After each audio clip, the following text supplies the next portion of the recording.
রমজান মাস তো, আগামীকাল কিন্তু জুমাবার, এটা আপনারা জানেন। এর পরের জুমায় কিন্তু রমজান, আপনারা এটা জানেন। প্রিয় ভাইরা, যাই হোক, রমজান মাস আসলে অন্য দেশের লোকেরা কি করে জানেন?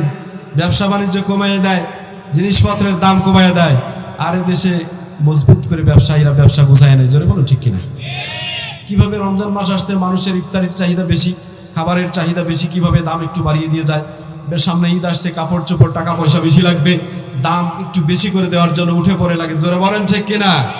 এদেশের চোর আর বাটপারেরা রমজান মাসে ব্যবসা করে, আর মুসলিম জাতি দেখেন, আমাদের শিখার অনেক কিছু আছে।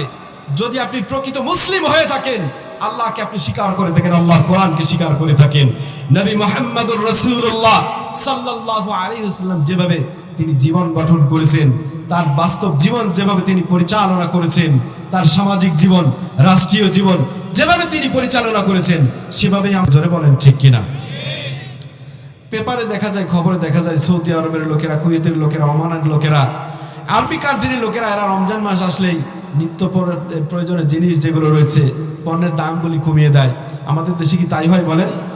চিনির দাম মনে হয় নতুন করে বেড়েছে, আমি যদিও কিনি নাই। আপনারা কি জানেন? গোডাউন পড়ে গেছে, তাই কি চিনি কমে গেছে নাকি? আবার এমন কথা এসেছে দেশে যে বড় ঈদে ইফতার করতে হবে। আপনারা কি বড় ঈদে কি ইফতার করবেন? করবেন? এদেশের বড় বড় গদিওয়ালা চেয়ারে যারা বসে আছে, এখান থেকে তারা বলে যে আপনারা বড় ঈদে ইফতার করবেন। তোরে জুতা পিটা করা দরকার। জোরে বলেন ঠিক কিনা? বড় ঈদে কেন মুসলমান ইফতার করবে? এদেশে যদি 1000 টাকা নয়, ডবল 1000 টাকাও যদি খেজুরের দাম হয়, তোরা কি রোজা না রাখলেও তোরা তো তিনবার দিনে ইফতার করবি খেজুর দিয়ে। জোরে বলেন ঠিক কিনা? ওরা রোজা রাখে না, ইফতার পার্টিতে জয়েন করে। আওয়াজ করে বলুন ঠিক কিনা? কে রোজা রাখে? বড় বড় যারা রয়েছে, বড় ঈদে ইফতার করতে বলে মুমিন মুসলমানদের সাথে বেয়াদবি করে।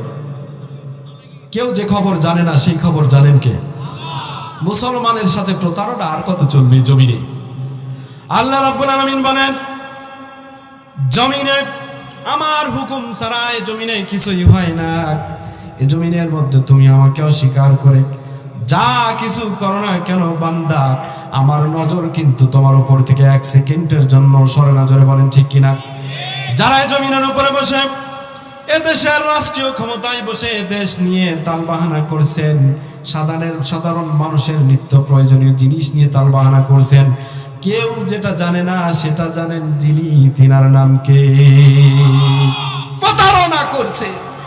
এটা আল্লাহ তাআলা ভালোভাবেই দেখছেন। প্রিয় ভাইরা আমার, হতাশ হবেন না, নিরাশ হবেন না, আল্লাহ মুমিনের পাশে রয়েছে। জোরে বলুন ঠিক কিনা?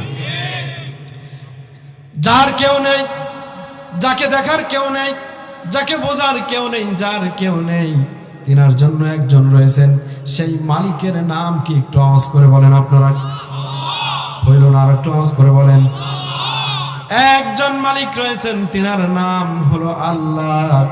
আল্লাহর চোখ ফাঁকি দিয়ে বান্দা কিন্তু জমিনে কিছুই করতে পারবে না। ঠিক কিনা বলুন?